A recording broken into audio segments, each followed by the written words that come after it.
Okay, so welcome back. So in the construction that we saw so far, in the public parameters, I was giving an encoding of 1 and a zero test parameter. Okay, and I described that you could sample, you could do the equality test given these parameters. Now let me describe a problem with the scheme. As such, the scheme that I've described so far is not secure. Okay, so in particular, I will talk about the setting when even when the zero test parameter is not given. At least in that setting, the scheme should be secure. Even in that setting, the DDH problem is not yet secure. So let's see. So if I wanted to generate a challenge for the DDH attacker, I would want to give him an encoding of a random S, encoding of a random plain text element T, and encoding of the product of SRT or a random value R. Okay? Well, how could I generate them? Well, I could generate a random sample CS without knowing S. I could also generate a random sample CT without knowing T, and also the last one, CR. I don't know how to generate CST because I don't know S and T in the other secret parameters. Well, one easy way is I could multiply CS and CT. Well, okay, fine, let's go ahead. We can encode the value S at level 1 by multiplying CS with Y. Similarly, I can encode at this value T by multiplying CT with Y and UST as well. Okay. Well, what's the problem? Well, you could check if UST is the product of UT divided by Y. So I just solved the DDH problem even without the zero test. So what's the problem? The problem is that what I'm giving is, when I'm giving an encoding of CST here, it corresponds to an encoding which is very algebraically, which is closely related to the encodings of CS and CT, that encodings of S and T that I'm giving out. Okay? We need to re-randomize the encoding that is being given out to break this correlationship. And so in particular, I have the set S1, ST. When I give UST, it corresponds to a fixed point within this set. Perhaps a low noise one, that's fine. But the specific point that is closely tied with the encodings US and UT. Okay? Instead, what I would like to give is I would like to give a random encoding within this space. Okay? So I would like to move from this point to another point in the same set, which is not algebraically related to these anymore, and does not have the noise much larger than the point I started with. And the idea to do that is very simple, sort of going back towards what was talked yesterday in both talks. The Roth-Willems idea extends in this setting. If I was to publish encodings or encryptions of 0 in the public parameters, that is values from the set S1, 0, x0, x0 prime, and so on, then I could just add a random linear combination of these values to this original blue point that I started with, and obtain a somewhat random value that represents the same plain text element ST. And it no longer has the algebraic relationship that it had with the original US and UT, and we can hope for the DDH problem to be hard. Okay? And if you wanted to re-randomize, you can keep doing that by adding random linear combinations of these encodings of 0 again and again. Ultimately, the noise would grow, but that's fine. Okay? To make, or if you're giving the challenge element to make everything look sort of have the same noise bound, you could also re-randomize UR to the same noise level if you were giving UR instead of a UST. Okay? Yes. Yeah. So this process is actually of adding random linear combination gets you something statistically close to sampling at random from the corresponding numerator in the encoding from a large enough or a boundary. By adding these random zeros, you get something that is statistically close from sampling directly from the right set with the appropriate distribution. Okay? So you can define a distribution that will be the same. It was first done by Agarwal et al., Agarwal, Gentry, Halevi, Sahai, Agarwal and Regev, but a different Agarwal. So yeah. Okay, so the encoding so far, the parameters I have an encoding of 1. I have a bunch of encodings of 0, which are essential for re-randomization, and I have an encoding of the zero test parameter. Or sorry, a zero test parameter. To encode a random element, I sample a C, which is going to be small and going to correspond to a random coset. I multiply it with the level 1 encoding of 1, getting the encoding, and then re-randomize it with these encodings of 0. Okay? I could, if I'm just given an encoding and my goal is to just re-randomize, I can take it and re-randomize it as well. This grows the noise, but hopefully not too much. The zero testing itself works as follows. You map the element that you're given to level k. So you multiply it with y to the j. For an appropriate j, take it to the highest level, which is the level k, and check if u times the zero testing parameter is small. If it is small, good. It's an encoding of 0. Otherwise, not. Okay. Sorry, what is k? Sorry, I just want. So k is the level of multilinearity. So you only publish one big, I see. Publish only one? Z to the k. Just you multiply by z to the k. Yes. So this is the value, but you can give k in the clear. It's a system parameter. But it allows you to test all levels, not just. You can multiply it with 1 and take it to the final level. You can artificially raise it to the highest level and then do the test there. Okay. So when you say that re-randomization is not needed for applications like obfuscation, the encoding, what do you mean in terms of, do you just, because the encoding procedure you described, it's sampling from some funky distribution. Yeah. So let me answer that. So in obfuscation, what happens is I have a bunch of things that I encode, and I give these to you. Now, the security requirement is that you cannot tell how I generated those encodings. But when you have, I don't need to give you encodings of 0 to be able to re-randomize those terms and give to someone else. That is never needed. But you do need to, at the very least, assume that that funky encoding distribution is hard to invert, is hard to go back. So the encodings of 0 do not need to be provided. When I was generating myself, if I was to assume that the thing is, you generate them yourself, you just don't pass them. I don't even have to generate them myself, because I'm even the generator of all the system parameters. I know everything in the world. So I can generate everything and give to you. So you give it to him fresh. Whatever you give is fresh. It's fresh. It's fresh. It's not even, I don't even have to re-randomize. You could have smaller parameters, perhaps for better efficiency, but you don't even have to have any randomization there. Yeah? Of course, if you're trying to base it on obfuscation schemes on simpler assumptions, and you want to claim that the security is based on those simpler assumptions, then you might internally use re-randomization, and then you might have, yes, yeah. So in the encoding a random element, it seems like you're encoding an arbitrary element C, right? So maybe I'm missing something. So you sample a random C. But you could encode, you could be given C and you could encode. Oh, you could do that as well. I see. So this gives a public procedure to encode at level 1 any element of your choice. If you're given the small. If you're given y and x size. But if, like, how would you encode, what do you mean by, C has to be sampled, right? Fine. Okay. Right? Like, I mean, if someone gives you C, yeah, sure, I can do that. But if you tell me for 793, the C is this. Sampling from level 0. Sampling. Yes. Rather, computing and encoding of something that you want in level 0, that's hard. And that's Yes. So you said you can push things up and then do it by iterator. Yeah. But maybe get this one. So we have encoding of 1 in the public parameter, right? What? Right. So this re-randomization is not needed for obfuscation, as just explained. And as we'll see, these encodings of 0 are what make a lot of the attacks work. And so these obfuscation schemes are sort of resilient to those attacks. Yeah. So do you really need this Y for other purposes, or could you? So in particular, for an obfuscation scheme, you don't need it. You can even throw the encoding of 1. Any other questions?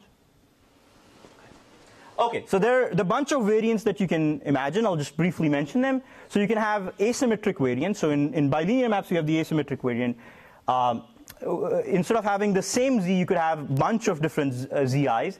And this would mimic the symmetric or external Diffie-Hellman assumptions and so on. You can come up with all kinds of assumptions. And so for that, you could give an encoding of Y for each of the ZIs. So this will correspond to the generator for each of the groups. You could give encodings of 0 in each of the for each of the groups as well, so you can re-randomize in each one of them. And then the zero testing parameter would look something like S times the product of all the ZIs. So if you have you want to check zeros at the highest level, you have to these ZIs will cancel out in the zero testing, and everything else will remain the same. You can have something which is partially symmetric and partially asymmetric. I haven't seen an application yet that fully uses it, so that would be really nice if you have an application that uses the full power. Okay, so now let me move on to the attacks for the GDS scheme. The one I'm going to start by talking about is the weak discrete log attack. Let me start by the discrete log. What does it mean? So in this scheme, I had these in the simple variant for the symmetric setting. I have an encoding of 1, bunch of encodings of 0, and the zero test parameter. And these are something that can be removed if you're looking at some of the applications, for example, obfuscation. To get to Z or G would be to completely break the system. Okay? If you were to remove this zero test, then it's something very similar to the N2 problem and sort of believe that security should hold. So what's making all the attacks possible is going to be this additional one parameter that we're giving away. It's sort of like the secret key, but noisy with the H factor there. So sort of the entire security hinges on that. For a discrete log, computing discrete log means the following. So if I give you an encoding U, which is C by Z, where C is something small, if you can find C prime equal to C mod G, where C prime is also relatively small, then that would constitute as finding the discrete log of this encoding. Okay? Weak discrete log will be something where you can find C prime, which is allowed to be large, but still less than Q. So let's say order square root Q. Okay? And here's how the attack proceeds. So let me compute F, which is Y times, U times U is the encoding that I want to attack, times xi, which is an encoding of 0, pick any one of them, times y to the power k minus 2. So y is just an encoding of 1, exponentiated k minus 2 to take this entire value to the kth level. So this is a level 1 encoding, level k minus 2 encoding. The whole thing is a level k encoding, and I multiply it with the zero test parameter. Okay? What this evaluates to, U is C by Z, so the entire computation is done in RQ, times Bi by Z, which is the encoding of 0, and Bi is from the ideal, times A to the k minus 2 divided by Z to the k minus 2, times HZK by G, and when you do the computation, what you're left with is C times Bi by G, AK minus 2 times H. So C and AK minus 2 are both small. Bi by G is going to be small because Bi is in the ideal, and we also required the G inverse was small in K. And H is the only large quantity, so I'm left with C times delta, and this whole, even though large, it's of size square root Q. So what I was able to compute was not necessarily, I was able to compute C times a fixed value that does not depend on any of the parameters related to the encoding itself. Yes? When you say divided by G, you mean G inverse over RQ? Yes, so I should have had that. These operations are being done in RQ, and so all these are done in RQ. Right. And I'm saying this quantity is now small. It's smaller than square root Q, so therefore it's the same in RQ and R. Why is it small? Because G inverse over RQ is not necessarily small. Probably, possibly cannot. So Bi is in the ideal. Right, so it's in the ideal, and it's something times G, and so right. So these operations, when done in RQ, lead to C times delta, and this quantity is of size, let's say, square root Q. Then this value is same both in RQ and R, and so I have basically gotten what my goal was, which was to compute C prime. Such that it's C prime is, well, roughly I gotten that. I have a delta factor extra, and it's sort of size square root Q. Sanjam, to get this, you needed to have encoding of 0. Yes. Not just the zero test. You needed encoding of 1. You needed encoding yes. of 0. Yes. Okay. But encoding of 1 is sort of not very important because you could have just random encodings, and that would add to delta. Okay, but you need encoding of 0. Yes, you need the encoding of 0. That's the most crucial thing, right? So this does not immediately break MDDH, but it does break the D-lin problem. Okay, so it already gives you an attack. You can express all the encodings as a find the discrete log of all of them, and you just have to check if the determinant of some matrix is 0, and you can do that. Okay. Okay, so this attack can be extended to other setting where 0 is not explicitly provided. This is a recent attack by Corona et al. It sort of doesn't provide zeros in the clear, but the encodings are sort of sufficient enough or generic enough to be able to somehow implicitly provide a 0 that still enables this test. Okay? I'm not going to go into the details of this, but sort of the key highlight of this result is it works without zeros, but the zeros are somehow implicitly given in the encodings that are given out. So the attack again proceeds by, taking the application, constructing an encoding of 0 and running this? No. So the thing is, when you take the product, in the end you have an encoding of 0. You don't have an encoding of 0 at any level. You can't construct an encoding of 0. But you have an encoding of implicitly mimicking this behavior. You have an encoding of 0 in the final product.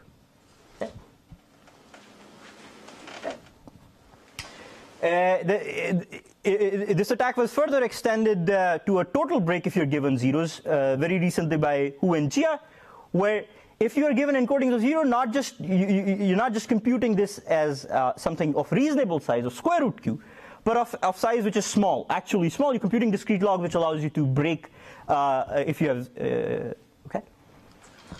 Okay, so one quick point I want to mention is that the new CLT scheme, which I'm not going to talk about, but perhaps Tancredeli Point might mention a little bit about it, is that the fix that they have for, well, I guess I get to it.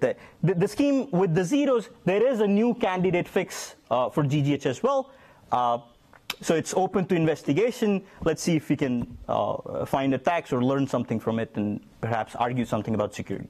Okay? Maybe I just want to make sure I understand. So you're saying this candidate that you presented completely broken, but it's useful for something else? Or? No. So this candidate, if you are giving away zeros, is broken. I see. And zeros you're saying was needed for randomization. So for re-randomization, it's not. Yeah. So there are two classes of applications: obfuscation-like applications and another class of applications. The class of applications like obfuscation, there are no attacks which affect them in any way. For the other classes of applications, we have these attacks which break them, and there is a tentative fix as of now to do that. Yeah. Obfuscation-like applications. Yeah. It means something beyond using re-randomization or not. About the applications that you're characterizing. No, it's the zeros basically. Yeah. Yeah. That you use randomization or not. That you use randomization or not, right? Sanjam? Yes. So we actually removed the fix for GGH. Okay. We have a sort of, it's not an attack quite well, but... Okay. So the new fix that they have, there was an appendix which said for GGH, it didn't make strong claims. It said that the security needs to be analyzed. And it's just saying that for the CLT, it works. For the GGH, they have removed that. They're not confident about that. Right? Is that correct? Remove the fix. For GGH. So they have the fix for CLT, but I'll get to that. Yeah. Without zeros, but in some settings, what's the difference with those settings and obfuscation when you don't have the zero? So as I said, you're not giving 0 explicitly, but what ends up happening is you're giving a 0 in an implicit fashion. And for obfuscation schemes, we sort of that kind of a feature does not arise. Is it because the obfuscation is like a designated setting? That's because in the designated setting is because you're not giving any zeros. But that is sort of slightly different from his question in the sense, well, why doesn't this setting? Yeah. Is that why the obfuscation still works out because it's like a designated setting? Yes. Well, for the zeros, yes. Yeah. Okay. Yes. So if you take any, say you can build, given VBB obfuscation, you can build multilinear maps, right? Heuristically, you can do everything. Heuristically, everything. Yes. Yes. Yes. Get an unbroken candidate. Yes. Yeah. Wait, why heuristically? Provably from VBB. Heuristically? From VBB, but we don't have VBB. Yeah. Yeah. But from VBB, it's provable. Yes. Heuristically Yeah. is replacing VBB with Yeah. any other. Yeah. Okay. Okay, so let me move on to the CLT construction. I'll describe the construction. It sort of builds upon very naturally on the GGH construction, and I'll describe the attack in that setting. So I'll describe the extension of the weak discrete log that I explained. This specific attack turns out to be more devastating for CLT in the sense that it breaks the scheme completely when the zeros are provided. Well, as for GGH, with the new attack though. So Sanjam? Yeah. Even in obfuscation, I mean, for functionality somehow requires that you get encodings of the same element, right? I mean, there's a program that two inputs that evaluate to the same output. You're saying that only happens, right? That gives me an encoding of 0. So the output encodes. So yes. So of course, at the last level, an encoding of 0 is not really counted. Yeah. That's not counted. It's not devastating. Yeah. It's inevitable. Yeah. It's inevitable. It's not a problem. Yeah. It's not devastating. Yeah. So you're crucially using the fact that that's the only It is in the sense. Not a problem is a little bit of an exaggeration. It's less of a problem. Right. So that's what the attack for the non-zero ones are, right? Yes. Let's say level 5 encoding of 0 in the previous attack, what does it break? It breaks nothing. So level 1 encoding of 0 breaks stuff. If you have like level 5 encoding of 0. So it will break stuff. Okay. Off the top of my head, I can say it will certainly break some assumptions. I'm not sure if it will break all the assumptions that the level, because you can't compute the discrete log of the levels which are below that level. Well, I mean, if you have, let's say, the level of multilinearity was 7, and you had an encoding at the 5th level, and you want to compute a weak discrete log or the discrete log itself of another encoding at level 5, that seems hard because you can't multiply them to then multiply with the zero test. Does it make sense?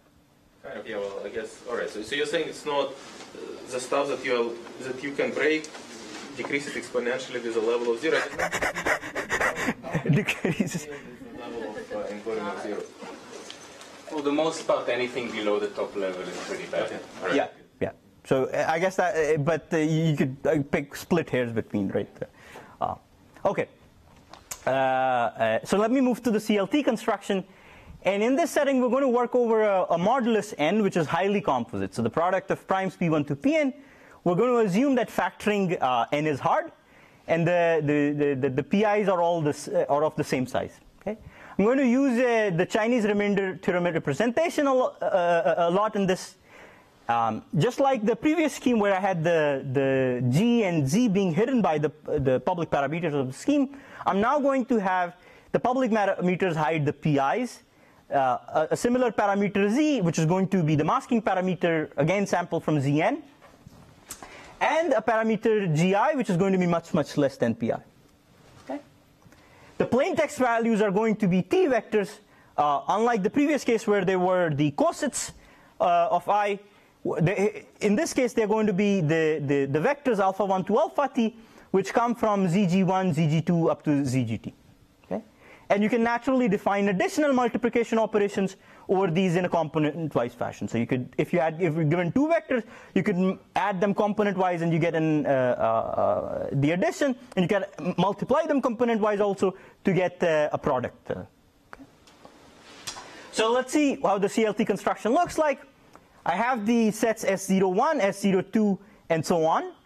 I'm going to, just like before, I'm going to sample a small element in S02 if I want to encode 2.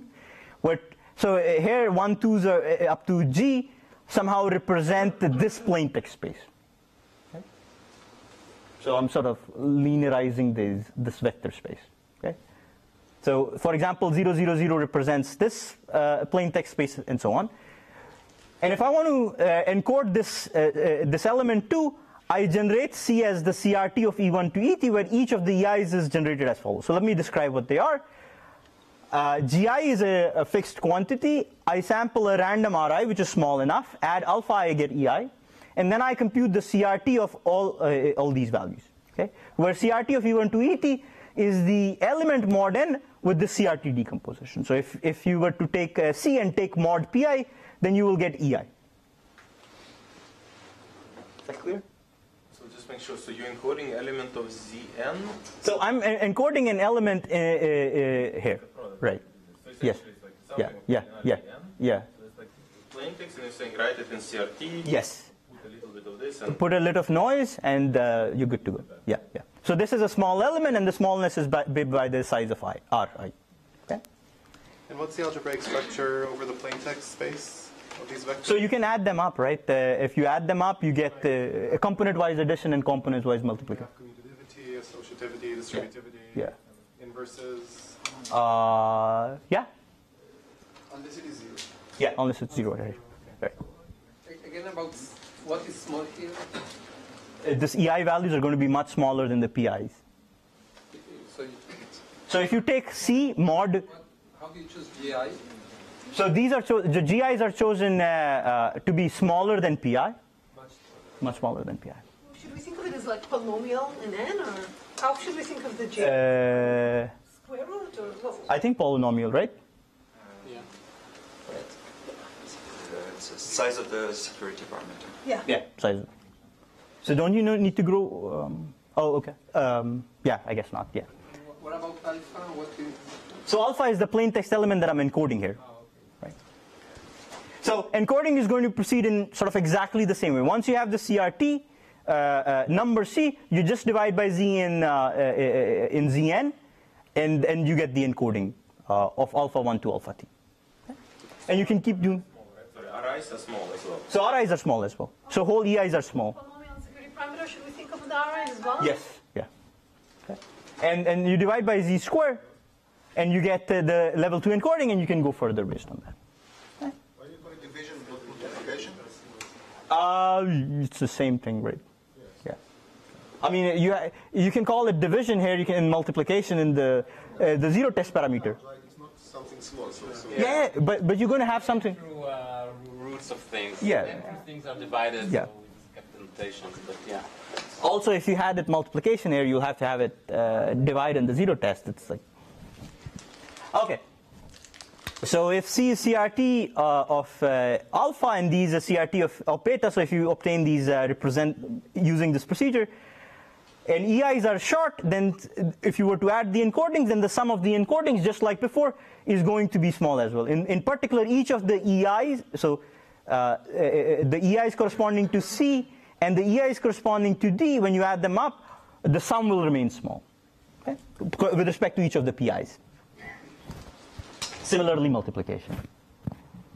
So far what we have in general, if you want to give a level K encoding of alpha, it has the form C by ZK for a short C, where C is generated at CRT P1 to En, and each of the EIs is some small encoding of alpha I with some random multiple of GI.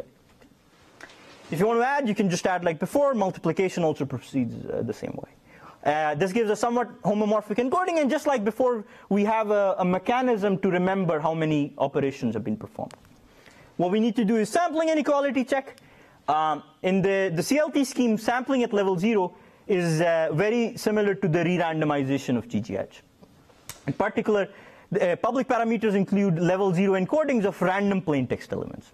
Okay, so pick random alpha 1 to alpha t values, and just give level 0 encodings of that. If you want to encode a random element, just take random linear combination of those. Okay? So this gives a level 0 encoding of a random plain text element. If you want to encode at higher level, include an encoding of 1. You can multiply with an encoding of 1 and to get an encoding of that random element that you just had. Sanjam, you mean random small linear combinations, or? Yeah, it has to grow somewhat to make the argument, but it doesn't. It always remains smaller than the parameters remain smaller than the PIs, and you make sure that they don't go beyond that. So this is the same kind of parallel pipe with the smoothing parameter argument that you get uniform if you re-randomize with enough. So in this case, they had a slightly different argument. It was the leftover hash lemma over these lattices, but sort of works in an analogous way. The same argument that was there would also work here, but they have a sort of, and I think this argument will also work for GGH. So that's all to argue that the plain text you get is random. Yes, yes. If you get a random encoding of a random plain text, yes. You get a random plain text. Yes. And if you want to re-randomize the encoding that you just got by multiplying with an encoding of 1, you just include public encodings of 0. These are going to be very devastating, but you could do that. So now let me describe how the CLT Zero Test works. So I'm going to define pi star to be n divided by pi for each of the. So n was recall that n was the product of all the pi. So pi star is all of them except pi. For any E1 to ET, we have. You can observe the fact that if you take the CRT of the product of P1 star with E1 and so on, this is exactly computes to the summation of Pi star EI mod n. Okay, so in particular, if you were to take this number mod Pi, what you're going to get, all the terms are going to get zeroed out because each of all the terms except the Pi'th term is going to get zeroed out because they have a multiple of Pi. And the only term that survives is Pi star EI. And the CLT Zero Test parameter consists of this quantity, P1 star H1, G1 inverse, and so on, CRT of this, times this element Zk, computation being done in Zn, where each of the HIs is much smaller than the Pi.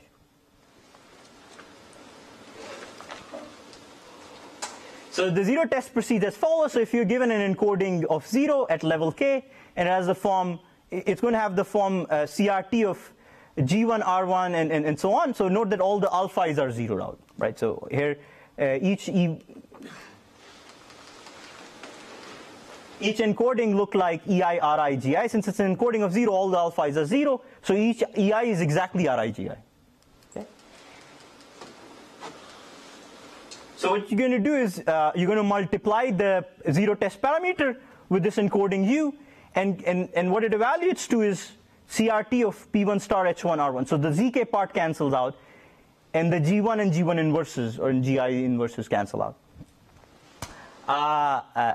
But since each of the HI, the product HI RI is less than PI, we have that PI star HI RI is less than N, right? Since N was the product of all the PIs, and if you take the sum over all the I's, this is going to be small as well.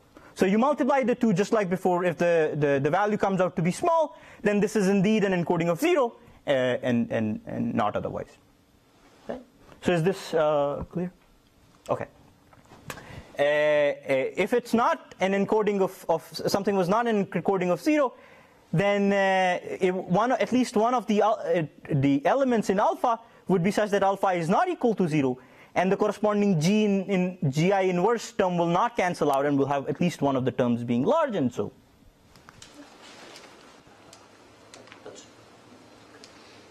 Okay, so initially these. Before the zeroing attacks, so both for CLT and GGH, if we weren't to publish the zero test parameter, what would we be able to reduce?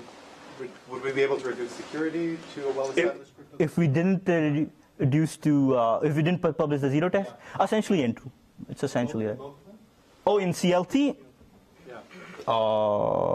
I would guess so. Yeah. No. Approximate. Yeah. Some sort of, yeah. So approximate. But if approximate GCD is false, then CLT breaks. That we do. That. Yeah. For some range of parameters, we can even reduce approximate GCD to OWE these days. Okay. Well, we have no applications without the zero test, right? No, just to get a flavor of what we are. With the zero, without the zero test, I heard. Okay. Yeah. More just to get a flavor of where we think security may be coming. Without the zero test, it's essentially somewhat homomorphic encryption, right? So, okay, so they did not initially. They were not. It didn't seem like we could extend the weak discrete log attack that I described. But Chion et al. Extended these attacks in breaking CLT in the case when encodings are 0 provided. Just to stress again, encodings are only provided for some of the applications and not necessarily all. So now let me describe the Chion et al. Attack and see how it works. So an encoding so in the rest of the slides, the encodings in red are the ones that I'm going to attack. Okay? So an encoding V of alpha 1 to alpha t looks something like C by Z for a short C, where C is where it's the Chinese remainder theorem representation of E1 to ET, where each of the EIs is obtained as Ri times GI plus alpha. Okay? For short, I'm going to denote this V as being E1, as a vector E1 to ET. Okay? So finding the EIs would mean breaking the scheme completely. Since each of the EIs is less than PI, we have that these values are actually unreduced. So even though the computation here is being done in Zn, when I'm making this notation, I expect these EIs to be the actual ones, not these are unreduced values. Okay. If U is an encoding of 0, all encodings of 0 are going to be represented with the green color. It looks something like AG1 times up to ATGT, right? So it just looks like an encoding like as V. It's a special case of V, except all the alphas are 0. So I have each of the EIs is some random multiple of GI. Small multiple. Yeah, small random multiple of GI. So zero test on U gives me summation of delta I AI. So in particular, the Z part will cancel out and the G inversal will cancel out. And what I'm left with is a summation of the AIs and some extra parameter delta I. I denoted the different color because it's independent of the encoding U at hand. In particular, it's only the value pi star times hi. What do you mean by the zero test gives something? It's so when you multiply U with the zero test parameter, the product yields this value. So it assumes some particular version of a zero test. Exactly the one that I described. Yeah.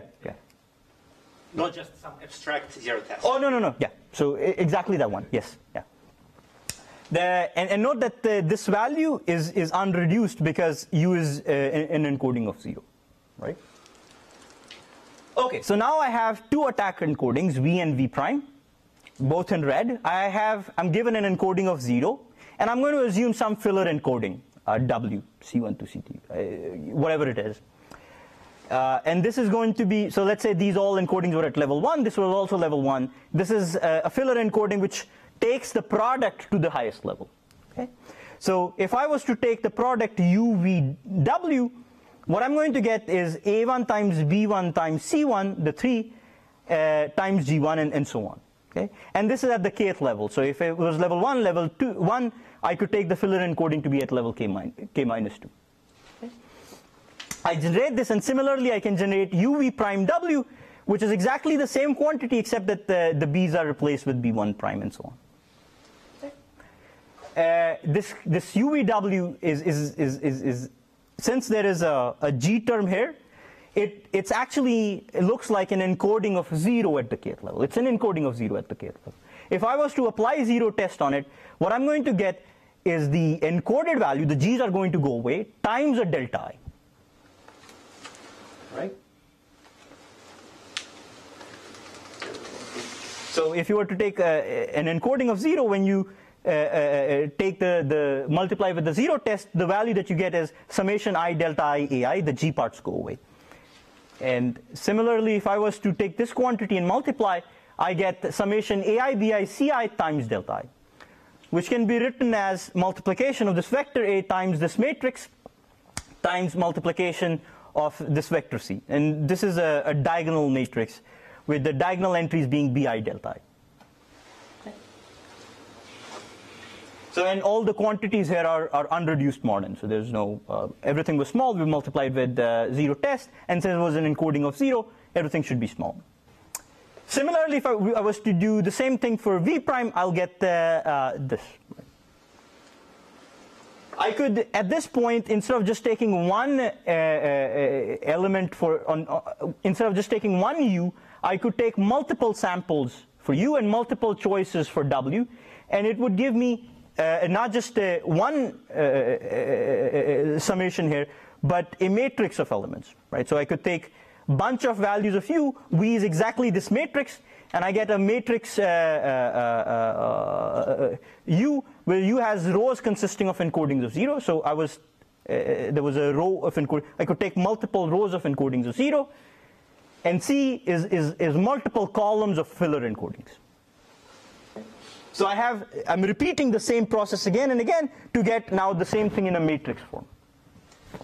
Now that I have the matrices Y and Y prime, what I could do is I take y times y prime inverse, and if you were to take the inverse here, the C in C inverse will cancel out, and the diagonal matrices will get the diagonal, since they are diagonal matrices, the diagonal entries will get divided. So what I will be left with will be A times B1 divided by B1 prime and so on times A inverse.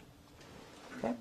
So for this matrix here that I have, the eigenvalues, since it's a diagonal matrix, the elements on the diagonal are exactly the eigenvalues of this matrix.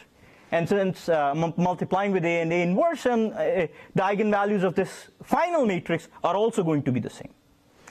Given that I can, once I have access to this matrix, now I can compute the eigenvalues of this matrix C, Bi by Bi prime. Okay? And this is enough to violate security of many assumption. You can also factor, once you have access to this value, you can factor in as well, which sort of leads to a complete break. The attack was extended just in a similar way if you're not given zeros, but sort of implicit zeros are present. This attack can be extended to the CLT setting as well. And just very recently, a new version of the scheme by CLT sort of prevents these attacks even when encodings of 0 are provided. And it sort of works by making the scheme significantly less linear, and sort of seems to be really a new idea in terms of it's not an ad hoc fix, but sort of there's something, or at least seemingly something new going on, with sort of trying to prevent this attack. To sort of give you a rough idea, if you were to look at these, we're trying to solve some equations here. What CLT 15 does is sort of makes these equations noisy to solve. I will not talk about it, but I think Tancredi Point will mention it in his talk. Okay, so here's the summary of the current constructions. Yes? So can you give an example of what you mean by saying that implicitly that the encodings of zeros are implicitly given? So think about a setting, if you have composite order thing going on, and you're not giving encodings of 0 at the in any place. You have to multiply a bunch of encodings to get an encoding of 0 at the top level. But what's left in addition to the 0 is a meaningful quantity that you would want to attack. Does it make sense? Meaningful meaning that you know that, or you don't know that. You would like to find what it is. Well, it seems that these kind of things can be fixed in the application level. Right? Oh, it can be a lot of the time, but in terms of what won't work is yeah. In fact, I'm not even sure if was there a specific application that this broke these for specific things that they did work. So I'm not aware of if there was a specific application where these attacks did break something. Assumptions. Did they break those assumptions? They broke those assumptions, but there was an application based on those assumptions, right? So there's a huge family of assumptions that you can make, and well, we were ruling out that these assumptions don't work, but there weren't any applications based on those. Okay, so far we have 3 candidate constructions. One is this ideal lattice-based one, which I described, and the CLT one, the new CLT one, if you care about giving out zeros and not the as well. And a graph-based multilinear map scheme by Gentry, Gorbunov, Halevi that I did not talk at all about. For the ideal lattice-based scheme, initially we had a weak discrete log attack given zeros. This was not applicable for obfuscation. There is a quantum attack that was recently found by Kremer et al. This extends to a sub-exponential classical attack, in particular 2 to the n part 2 by 3. As well. So this relates to finding principal given a principal ideal, you can find a short representation for that. I did not talk about these. The work by Corona et al. Extended it to the setting, the weak discrete log attack to some setting without the zeros. And Hujia extend the weak discrete log attack to a total break when you're given the zeros. For the CLT case, since it relies on factoring, we already had a quantum attack given zeros based on the Cheoner-Tall attack, we can get a total break. A parallel of this attack exists here as well. There's a new fix for CLT, which is appearing in crypto this year. And as I said, there seems to be something really new going on. And the kind of attacks that we have they don't seem to work there. It doesn't necessarily work for GGH, was just pointed.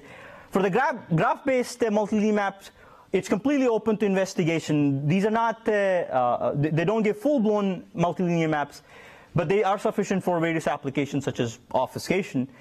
And for these, we don't even know quantum attacks, so it's completely open. Yeah? Are quantum attacks inherent in some sense to multilinear maps? So I think different people have different opinions on it. There isn't a formal answer, but the schemes do look very non-lattice-like.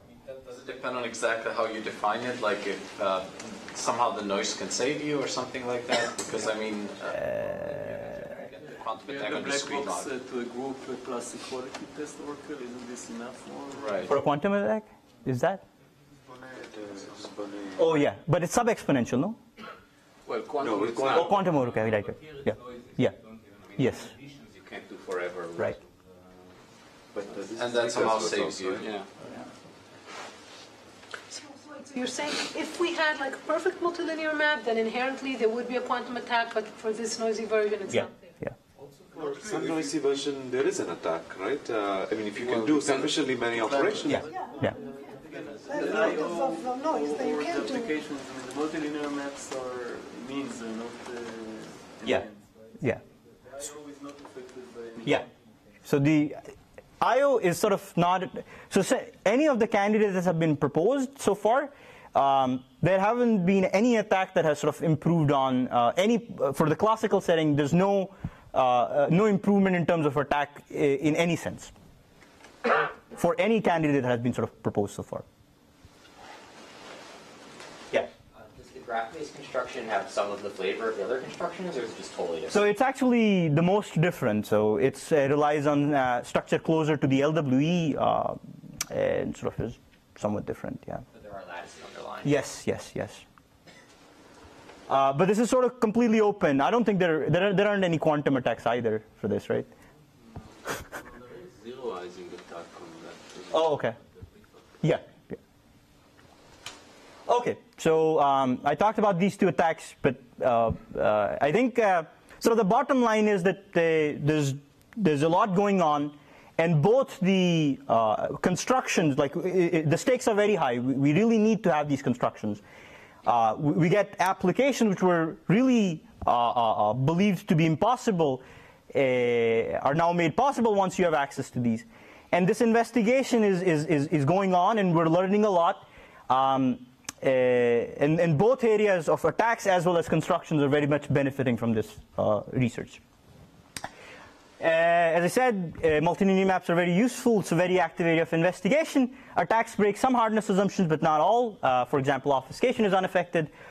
One sad part is that we're in a somewhat of a break and repair situation. And what is really missing is a theory to guide or strongly establish some confidence in the security of how we build these constructions. Hopefully that is something that future work will answer. Any questions?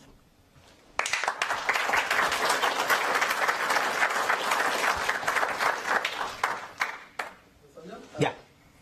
So the new attack works even without, even when the encodings of zero are not given out, right?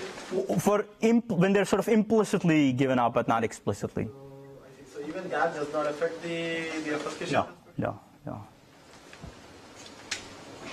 So what kind of concrete applications does that include? So that's what I said. I don't know of any. Is there?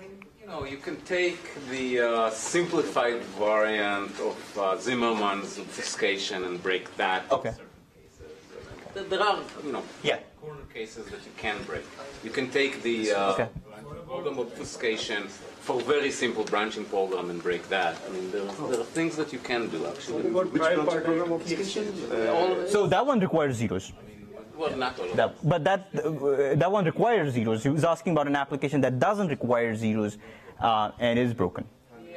If you make so in principle, you could take the GLSW obfuscation scheme and actually still use the original CLT, and they would. Yes.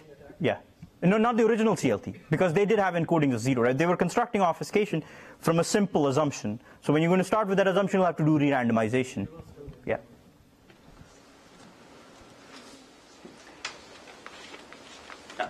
What will happen 2 years from now? We're going to know better. We'll know better in 3 months. Maybe tomorrow. We'll know better. So if we will not, that's an indication of something. That's also That's also something. This situation cannot go on for very long, right? Yeah. Yeah. And IO will survive in 2 years.